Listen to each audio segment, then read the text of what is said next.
This is your news source evening bulletin for today, Tuesday, the 21st day of May in the year 2024. I'm Gordon Mosley reporting, and here's what we're tracking tonight. With the talks between the Education Ministry and the Ghana Teachers Union grinding to a halt again, the Ministry of Education is insisting that teachers end their strike action and return to the classroom to allow the conciliation process to continue. The Education Ministry has pointed to the rules of the 1990 agreement, which paves the way for conciliation talks, and which states that during the consideration of the matter in dispute under the procedure, there shall be no strike, stoppage of work, whether of a partial or general nature, go slow, boycott, picketing, retardation of production, or any other interference with the Ministry's operations by the union, nor shall there be any lookout or any other form of interference with the Ministry's operations by the union, nor shall there be any lockout or any other form of interference by the ministry. Both parties shall endeavor to maintain a state of normal industrial relations. The Education Ministry said the GTU needs to act in good faith and honor that agreement, noting that conciliation cannot commence until the strike has ended and a state of normalcy returns. The Education Ministry, however, continues to make clear its position that it is ready to work on a multi-year agreement, but from this year onwards, as the Education Minister explained last week. Conciliation process was initiated by the Ministry of Education in keeping with the grievance procedure as documented in the 1990 Memorandum of Agreement signed by the Ministry of Education and the Ghana Teachers Union. The ministry sought to initiate this conciliation process due to the impasse in respect of the time frame for the new multi-year agreement. That means the Ghana Teachers Union was asking that the new multi-year agreement be based on a 2019 to 2023 period. The government of Guyana is saying it is willing, ready, and able to negotiate based on for the time frame 2024 onwards. So there was an impasse regarding when the multi-year agreement would take effect from. The ministry initiated the process because of its genuine, authentic desire to see a normalcy in the sector and children educated as far as we are able to do that with full classrooms. Meanwhile, the Ghana Teachers Union maintains that the Education Ministry needs to first address the outstanding 2019 to 2023 proposal, which was submitted 4 years ago. The GTU has said it is open to compromising on the 2019 to 2023 period, taking into account the COVID-19 pandemic, but it will not do away with that period completely to discuss 2024 and beyond, according to the union's president, Mark Light. There are two critical issues that we highlighted. One would have been the interim payout, which gives a safety net for teachers who have taken a stand with the union, and the second one being the timeline. So we haven't really made any progress today. Well, the Chief Labour Officer came with some considerations, and it was only fair that GTU put its position on the table too. So that is when we put our position. We were never asked to put our position. We put our position where we thought that the time was right. So that's what we did. The GTU also intends to continue pressing forward with its demand for a 20% across-the-board payout to teachers. The union said teachers will remain on strike. More news coming up in just a moment.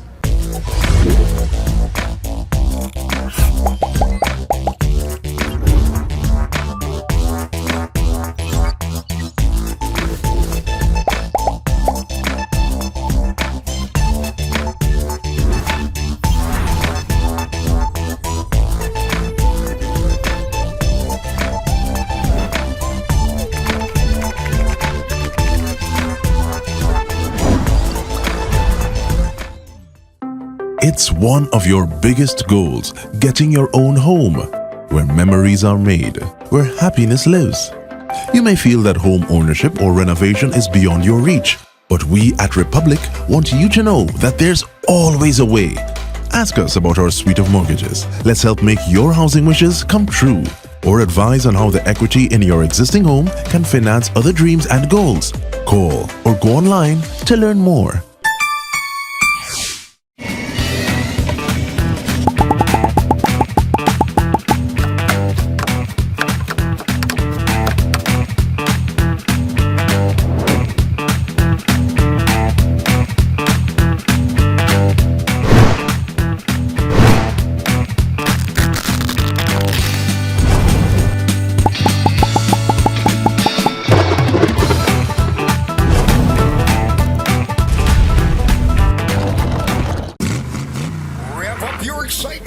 chance of a lifetime with Lucozade Energize Your Drive promotion. Enter to win a fully loaded Toyota CHR or a ton of cash. $500,000 and $250,000 respectively. Just purchase 2 or more Lucozade 360 milliliter at participating outlets. Write your contact details on the back of the receipt and place them in the marked boxes nationwide. It's that simple. And you're on your way to energize your drive with Lucozade. This promotion runs April 12th to June 7th, 2024. Terms and conditions apply.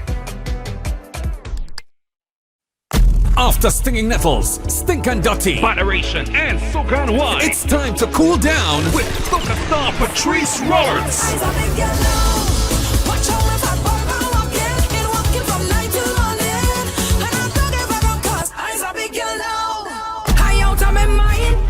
Looseness in my waist, not to answer shit.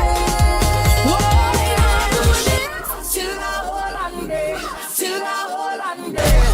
Like yourself, like yourself, like yourself. Patrice Roberts, Nesta and more at Cabisa Cool Out Beach Party. Link your crew As we close off the Genesis Independence Weekend the right and proper way. on Monday the 27th of May, the holiday. At Kingston Beachfront. Drinks, friends, and soca vibes. Admission $3,000 early bird. Cabisa Cool Out. Please drink responsibly.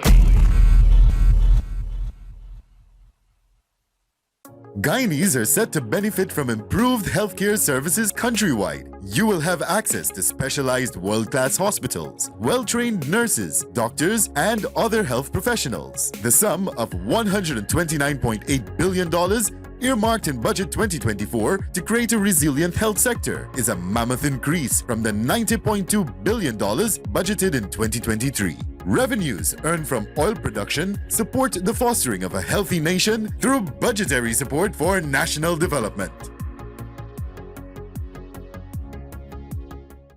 The Supreme Court of Guyana today held a special sitting of the full bench to pay tribute to the memory of the late retired CCJ judge and Chancellor Justice Desiree Bernard. Tributes poured in from the top brass of the local and regional judiciary, who remembered the life and work of Justice Bernard. Attorney General Anand Lal, in his tribute, remembered Justice Bernard as having a long and successful legal career. He said her judgments were always sound and were able to withstand scrutiny when appealed. He also said the legal fraternity is poorer with her passing. Justice Bernard made a significant contribution to the jurisprudence of Guyana and the Caribbean, as evidenced by her many judgments being published in the law reports of Guyana, the West Indian law reports, and the Commonwealth law reports. Justice Bernard's judgments were scholarly, yet simple, well-researched, and carefully reasoned. The Director of Public Prosecutions, Shalimar Ali Haq, also remembered Justice Bernard as a respectable jurist of good character. As a young lawyer, I was struck by Justice Bernard's genuine concern for human life and for the decline in humanity in our society. To Justice Bernard, a case was not just another case, but she attached the human significance and importance which it deserved. President of the CCJ, Justice Adrian Saunders, in his tribute, said Justice Bernard was ahead of her time. He said her willingness to enhance the jurisprudence of the region cannot be overlooked. And Chief Justice Roxanne George credited most of her legal upbringing to Justice Bernard, who she said encouraged her to join the High Court bench. And Acting Chancellor Justice Janet Cummings also remembered Justice Bernard as a legal giant who was always willing to assist her colleagues on the bench. Also delivering tributes to former Chancellor Carl Singh, attorneys Nigel Hughes and Ralph Ramkaran. Justice Bernard, who died in March, began her career in 1963 when she attained a Bachelor of Laws degree from the University of London. By 1964, she was a qualified solicitor and practiced in the Guyana law courts until 1980, when she was appointed the first female judge in the High Court of the Supreme Court of Guyana, where she had practiced since 1965. In 1992, she was appointed the first female Justice of Appeal in the Court of Appeal, and in 1996, she was appointed the first female Chief Justice. In 2001, she became the first female Chancellor of the local judiciary, and she later became the first female judge to sit on the Caribbean Court of Justice. Well, over 9,000 new registrants have so far been recorded during the first cycle of the continuous registration process for this year, which is currently being executed by the Guyana Elections Commission. That's according to the Public Relations Officer of the Commission, Yolanda Ward. In an interview with News Source, Ward said that of the more than 9,000 new registrants, approximately 6,396 of them will be eligible to vote in the next general and regional elections, once their particulars are in keeping with the laws of the country. Now, to give you a quick breakdown in terms of new registration, we would have had just about 9,290 applications for new registration. And this, we normally split this into two categories, what we refer to as Category A and Category B. Category A are those persons who are eligible electors, meaning that they are 18 years and older, and therefore they qualify to be extracted from the National Register of Registrants database onto an official list of electors. And the Category B persons are the persons between 14 to 17 years old. So we've had just about 6,396 persons 18 years and older who applied for registration during this period, and about 2,894 persons in the Category B aspect, which are the 14 to 17-year-olds who would have applied for registration. The GCOM Public Relations Officer also said there were approximately 19,656 registration transactions completed at GCOM offices across the country as of yesterday's date, and that included a number of transactions from new registrations to requests for transfer or name changes. To date, we've had a very good response, and we have had a continuous flow of applicants to our registration offices across the country for various registration transactions, ranging from new registration. We have persons who would have applied for transfers in relation to their addresses. We've had persons who would apply for change corrections, and that is to their registration particulars. That's for persons who would have already been registered, but for some reason there was an incorrect spelling in their name. They now want to do a change of name, maybe a woman who have gotten married, or a change of name by way of a depol and stuff. These are all transactions that are done during this continuous registration period. The first cycle of continuous registration, which commenced in January, in keeping with the National Registration Act, will conclude at the end of this month. It was explained, however, that persons who will be 14 years and older by the end of June are eligible to register during the cycle. With just 10 days left before the cycle concludes, Ward is encouraging persons to get registered. However, she explained that applicants must be Guyanese citizens by birth, descent, registration, or naturalization, or is a citizen from a Commonwealth country living in Guyana for 1 year or more. She said it is important for persons to get registered. The importance is really twofold. One, in the first instance, to be issued with your national identification card, and also to ensure that you are in that National Register of Registrants database. It is from that database that once you are eligible to participate in the electoral process, that you're then extracted onto an official list of electors. So in order for you to exercise your constitutional right to participate in the electoral process, any elections in Guyana, it starts with, first of all, registering. So that is, of course, registration is, of course, very critical to that process to ensure that you're able to exercise your constitutional right. The second cycle of continuous registration will commence in July and conclude in November. 2 day and night facilities will be constructed in Regions 2 and 4 to provide a safe space for the children of working parents. Monies will also be spent to rehabilitate and improve the facilities at the Sophia Care Center and Mahaika Children's Home. This $287 million investment is part of the 2024 national budget, which is supported by revenues earned from oil production. Rev up your excitement and and win the chance of a lifetime with Lucosade Energize Your Drive promotion. Enter to win a fully loaded Toyota CHR or a ton of cash. $500,000 and $250,000 respectively. Just purchase 2 or more Lucosade 360 milliliter at participating outlets. Write your contact details on the back of the receipt and place them in the marked boxes nationwide. It's that simple. And you're on your way to energize your drive with Lucosade. This promotion runs April 12th to June 7th, 2024. Terms and conditions apply.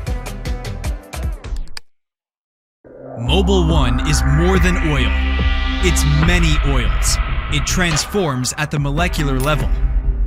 When cold, it's thicker than honey. When hot, it's thinner than water.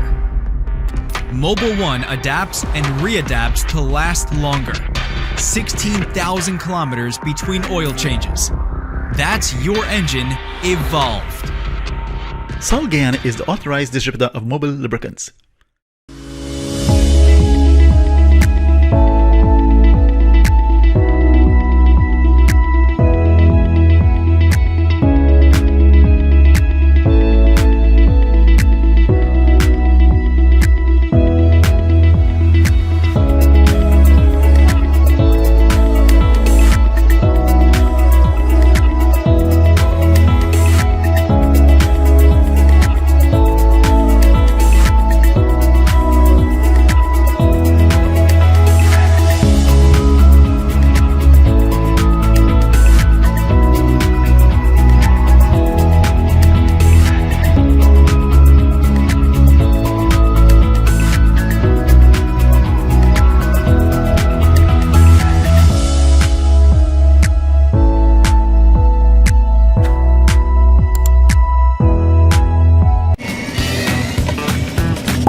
Was Dior last year. It was so nice.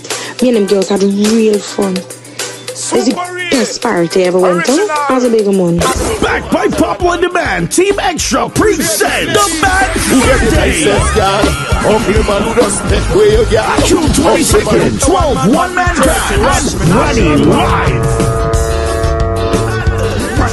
Stitchy Fight Machine, Murphy Invasion Band, Love Connection, Genesis, Big B, Cali World Band, Aaron the Entertainer, Water Smooth, and many more. Early bird tickets at $2,000 at Just You Size Boutique, White Castle Fisher, Fireside Suites, Extra Beer, Starbucks, compliments of Fireside Suites, Extra Energy Drink, and Extra Beer. The Band's Birthday, Saturday, June 22nd at the National Park. 2 months after an 18-year-old man was shot dead at his workplace by a security guard at the same workplace, the teen's parents are still awaiting justice in the matter. The parents of 18-year-old Jared Jagnandan, who was fatally shot by a Cerebus security guard while working at Shaft Auto Sale on the east coast of Demerara, are still demanding that both the security firm and the auto sales company be held accountable for the death of their son. In renewing their call for justice, Avalon and Reshma Jagnanan said today charges are still to be laid as they express their satisfaction with the progress of the investigation, while emphasizing the need for all to be held accountable. In a statement today, the couple said the police have suggested that the file has gone to the DPP's office for advice, and their attorney has told them that it doesn't take this long for a matter to be investigated and advised upon. Initial reports stated that Jagnandan was accidentally shot by the 20-year-old security guard who was on duty at the auto sales company. According to the family, however, it is a clear case of negligence, and all must be held responsible. They said that they have been advised by their attorney that under the Private Security Act, every director of the security company Cerberus can be criminally charged for breaches of the act. The security license can be cancelled or suspended, firearm license can be revoked. The law recognizes that they cannot just set up a security company, fail to provide adequate training, fail to acquire the requisite license, cause death by the combination of negligence, and escape free from penalty. They said too that under the laws of Guyana, the security firm can be jointly charged with the security guard as a principal offender in the killing of their son. The family expressed disappointment in the manner in which the entire incident was handled by the auto sales company, contending that instead of rendering assistance, the company shifted all responsibility to the security firm. According to the dead man's mother and father, the police have shared little information with them, and to date they have not been in receipt of the post-mortem report. Currently, they are considering instituting civil proceedings, but in the interim, they are calling on the police to accelerate the pace at which the investigation is being conducted. The government has withdrawn an additional $62.3 billion from the Natural Resource Fund, the oil fund. The Ministry of Finance said the transfer brings the accumulated withdrawals to date for this year to $550 million or 114.3 billion Guyana dollars. While considering the budget earlier this year, the National Assembly approved the withdrawal of just over $329.8 billion from the Natural Resource Fund for this year. The Finance Ministry said the latest transfer brings the accumulated withdrawals to date to $114.3 billion. In 2023, more than $1 billion was withdrawn from the fund. The government has repeatedly said that it has been using the money to finance national development priorities in accordance with the Natural Resource Fund Act.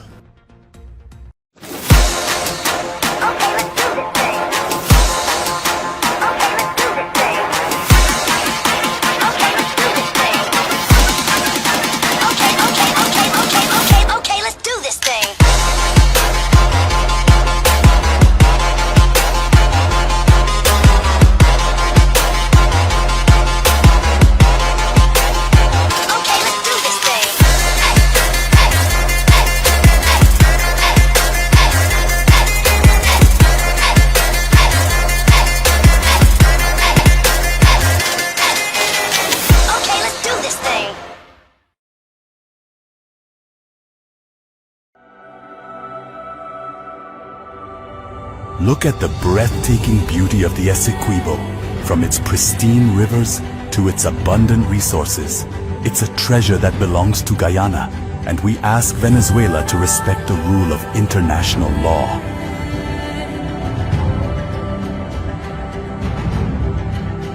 Our commitment to this land is not just about ownership. It's about preserving its beauty and resources for our people and future generations. The controversy between Guyana and Venezuela was settled internationally as full, perfect, and final in 1899. Essequibo belongs to Guyana.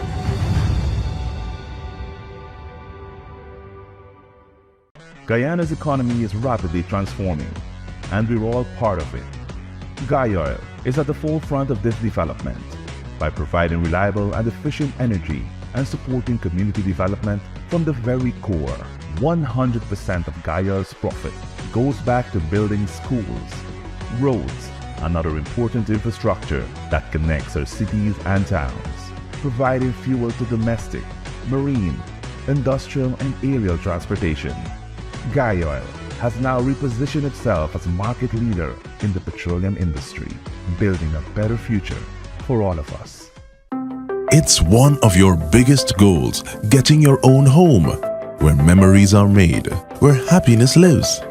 You may feel that home ownership or renovation is beyond your reach, but we at Republic want you to know that there's always a way. Ask us about our suite of mortgages. Let's help make your housing wishes come true. Or advise on how the equity in your existing home can finance other dreams and goals. Call or go online to learn more. Bust the flavors. We're full of flavors. Bust the flavors, that me crave for. We're full of flavors. Tell your neighbors about the bust the flavors. Grab a bust the flavors. Yeah, thirst buster. Grab a buster. Bust the flavor, taste the savor. Bust the flavors. Bust the flavors. With your regional and international news tonight, I'm Svetlana Marshall in the region. The OECS Commission is actively working to create a network of World Heritage Sites within the sub-regional grouping, according to CMC.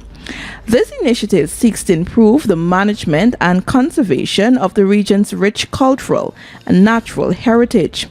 Currently, 5 OECS member states have sites inscribed on the UNESCO World Heritage List. They are Antigua and Barbuda, Dominica, Martinique, St. Kitts and Nevis, and St. Lucia. Additionally, Dominica, Grenada, St. Kitts and Nevis, and St. Vincent and the Grenadines collectively have 11 sites on the tentative list.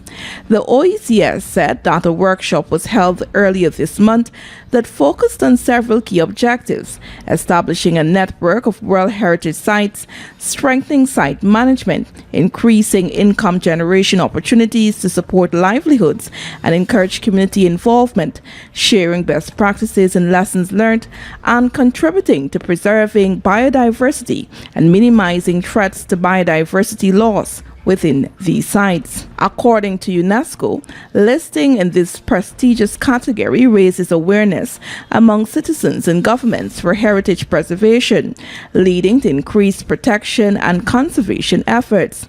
This recognition may also result in its financial assistance and expert advice from the World Heritage Committee. A veteran politician in Antigua and Barbuda will be standing trial before a local court in the coming weeks, having pleaded not guilty to a charge of battery against a female police officer. The charges stem from an incident during the country's 2023 Summer Carnival celebrations. It reportedly occurred on August 5 at a fete called Rise, which began at midnight and extending into the morning. During the event, a constable on duty in uniform encountered a Member of Parliament MP for St. Peter, Astot Michael, who was actively participating in the festivities. According to the officer, Michael, displaying signs of intoxication, approached her from behind and initiated physical contact without her consent. In response to the unwanted advances, the constable promptly pushed the MP away. The situation took a more concerning turn when the MP allegedly persisted, grabbing onto the officer's uniform during the encounter. As a result, some of her buttons came undone, leading to partial exposure. Demonstrating her discomfort, the constable once again pushed the MP away. The MP, represented by local attorney Hugh Marshall, denied the allegation. He is now scheduled to be tried before a magistrate on July 17. And finally tonight, international news. 1 passenger died of a suspected heart attack and 30 injured after a Singapore Airlines flight hit severe turbulence on Tuesday, flinging passengers and crew around the cabin and forcing the plane to land in Bangkok, officials and the airline said. The flight from London and Bang from Singapore fell into an air pocket while cabin crew were serving breakfast before it encountered turbulence, prompting the pilots to request an emergency landing. Bangkok's airport general manager told a press conference. The sudden turbulence occurred about 10 hours into the flight, the airline said. The pilot declared a medical emergency and diverted the aircraft to Bangkok, it said, without giving further details. Reuters was not able to confirm the sequence of events or whether the medical emergency came before the turbulence. Photographs from the interior of the plane showed gas masks and panels hanging from the ceiling and items of hand luggage scattered around. A passenger said some people's head had slammed into the lights above the seats and punctured the panels. A 73-year-old British man died during the incident, likely due to a heart attack, the airport's general manager said. 7 people were critically injured, some with head injuries. He added people were calm as they were led from the plane. And that's your News Source Evening Bulletin for tonight. I'm Svetlana Marshall reporting and encouraging you to stay safe.